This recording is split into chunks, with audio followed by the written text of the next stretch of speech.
फरोशी जो आज का हवस और कल की शौकत होती थी, यह आज की चकाचौंध का नतीजा नहीं है, बल्कि ये कारोबार सभी सब देशों में सदियों से चलता आ रहा है। हाँ, मगर समय के साथ इसके तौर तरीके बदलते गए और व्यापार पहले से भी ज्यादा बड़ा होता चला गया। आज के इस दौर में जिस्म फरोशी भी डिजिटल हो चुकी है। जिस्म फरोशी, जिसे वेश्यावृत्ति भी कहते हैं और अंग्रेजी में से प्रोस्टिट्यूशन कहते हैं, जिस्म के इस कारोबार को लेकर यूं तो कानून कई बातें बताता है, मगर पालन कितने का होता है और किस मजबूती से होता है, इस बात को आप समझेंगे जैसे जैसे ये रिपोर्ट आगे बढ़ेगी।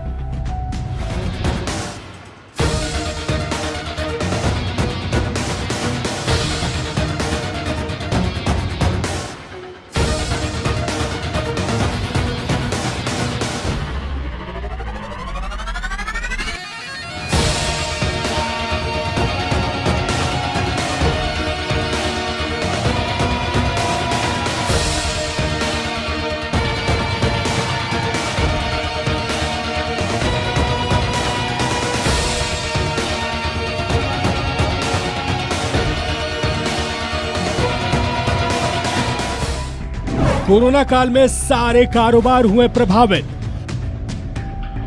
2 वक्त की रोटी जुटाना बनी चुनौती। एक कारोबार पर नहीं पड़ा लॉकडाउन का असर। खूब फल फूल रहा ये कारोबार। जिस्म फरोशी का है ये धंधा। लड़कियां और महिलाएं शामिल हैं इस व्यापार में। जिस्म की भूख मिटाने के लिए उड़ाए जाते हैं पैसे। वैश्यालय, होटल, लॉज, घर और अपार्टमेंट में हो रहा है कारोबार। सेक्स वर्कर और जिस्म के तलबगार ग्राहक हो रहे गिरफ्तार। धंधे को चलाने वाले क्यों और कैसे हो जाते हैं फरार। रांची के अलग अलग इलाकों में जिस्म फरोशी का गोरख धंधा खूब फल फूल रहा है। झारखंड की लड़कियां तो इसमें शामिल हैं ही, इसे और भी ज्यादा बड़ा बनाने के लिए महानगरों से भी लड़कियां यहां लाई जा रही हैं। इस बात का खुलासा रांची के अड़गोड़ा पुलिस द्वारा 8 नवंबर और 30 को हुई कार्रवाई के बाद हुआ, जहां पुलिस ने अलग अलग अपार्टमेंट के फ्लैट में छापेमारी कर लड़के और लड़कियों को आपत्तिजनक हालत में पकड़ा। साथ ही उसी फ्लैट से कई आपत्तिजनक सामान भी बरामद किए गए।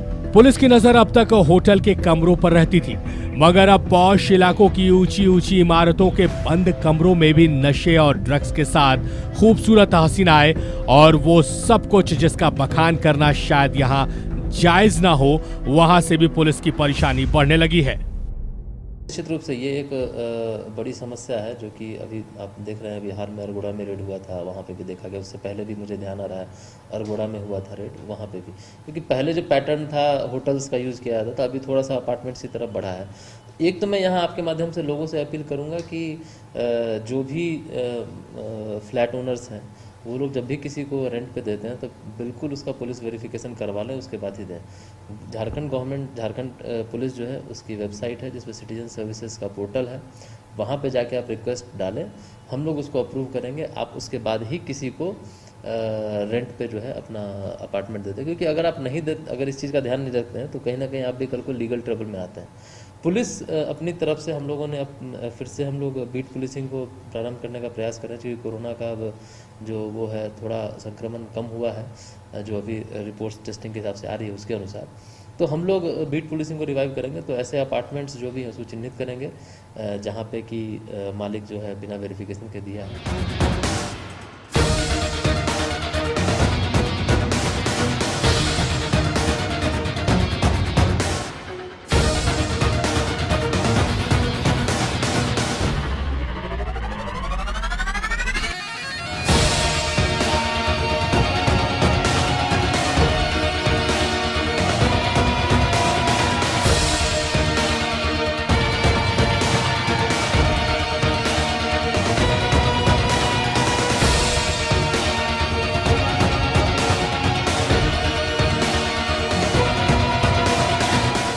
दिन का उजाला हो या रात की खामोशी, जिस्म के दीवाने समाज की सारी बंदिशें तोड़कर पल भर का जिस्मानी सुख पाने के लिए बन जाते हैं कानून के गुनहगार।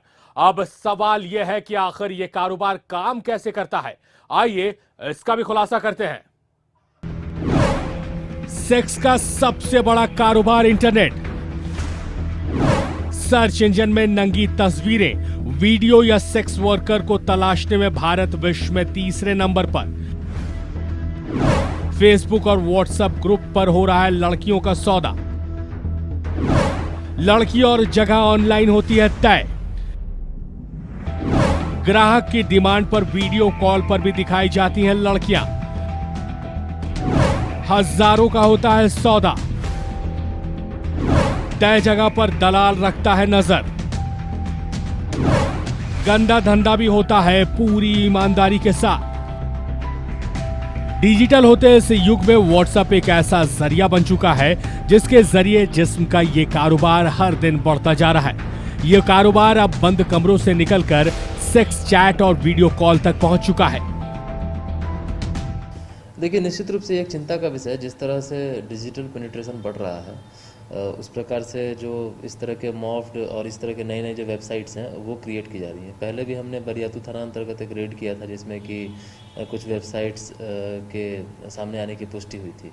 इवन मुझे जहाँ तक पता है, इवन व्हाट्सएप ग्रुप्स भी इस को लेकर के चल रहे हैं जिस पे कि इस तरह के काम किए जा रहे हैं। देखिए, इसमें दो चीज़ें हैं। पहला तो टेक्निकली हम लोग जितने भी इस तरह की वेबसाइट्स हैं उनको हम लोग टेक डाउन करने का प्रयास करते हैं, और दूसरा उसके ओनर तक पहुंच के उनको गिरफ्तार करने का प्रयास करते हैं। निश्चित रूप से बहुत बार ये वेबसाइट्स हैं, इनका जो सर्वर होता है इंडिया में नहीं होता है, तो इन्फॉर्मेशन आने में काफ़ी टाइम लग जाता है, और या फिर बहुत बार नहीं भी आ पाता, तो एक इशू हमारे पास आता है। दूसरा जो इसमें एक मेजर प्रॉब्लम है, जो खासकर आपने देखा होगा कि फेसबुक और इधर उधर जो लिंक्स देते हैं उसमें कुछ काफ़ी लोगों के फ़ोटोज़ रहते हैं। जो लोगों के पर्सनल फ़ोटोज़ रहते हैं वो नॉर्मल लोग होते हैं जिनकी फ़ोटोज़ को फेसबुक या कहीं से कॉपी करके वहाँ डाल दिया जाता है। इस चीज़ को काफ़ी गंभीरता से लेने की ज़रूरत है, खासकर वैसे लोगों को, खासकर आज के टीनेजर जो कि अपना फेसबुक या कहीं व्हाट्सएप पे अपनी फ़ोटोज़ डालते हैं उनको, क्योंकि आप अगर अपना जो प्राइवेसी सेटिंग्स अगर ढंग से नहीं रखेंगे तो उससे ये समस्या बिल्कुल आएगी। बराबर जो है लोग आपकी फ़ोटोज़ और इन चीज़ों को निकाल लेंगे और उसका मिसयूज़ करेंगे। अगर कभी हमारी तरफ से यही लोगों से अपील होगी, पहला तो प्राइवेसी सेटिंग्स जो है उसको ठीक कर लें। झारखंड पुलिस ने इसमें एक हैंडबुक भी दिया है किस तरह से क्या करना है।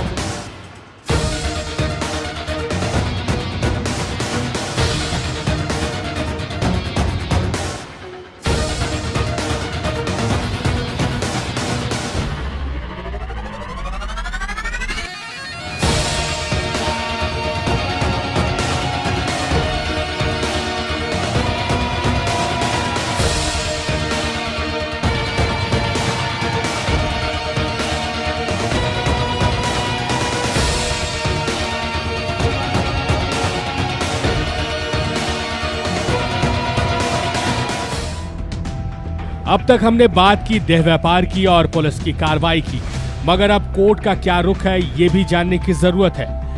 देह व्यापार से संबंधित न्यायालय का निर्णय। उच्चतम न्यायालय ने गौर जैन बनाम भारत संघ में कहा था कि वेश्यावृत्ति एक अपराध है, लेकिन जो महिलाएं देह व्यापार करती हैं उनको दोषी कम और पीड़ित ज्यादा माना जाएगा। न्यायालय ने यह भी कहा है कि ऐसी परिस्थितियों में रहने वाली महिलाओं और उनके बच्चों को पढ़ाई के अवसर और आर्थिक सहायता भी दी जानी चाहिए।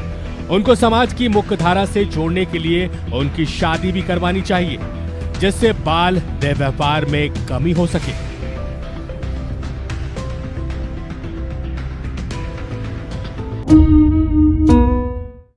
बहरहाल इस पूरी रिपोर्ट को देखने के बाद ये बात समझ आती है कि इस धंधे में शामिल लड़कियां या महिलाएं और ग्राहक को गिरफ्तार कर पुलिस जेल भेजने के बाद अपना काम समाप्त मानती है।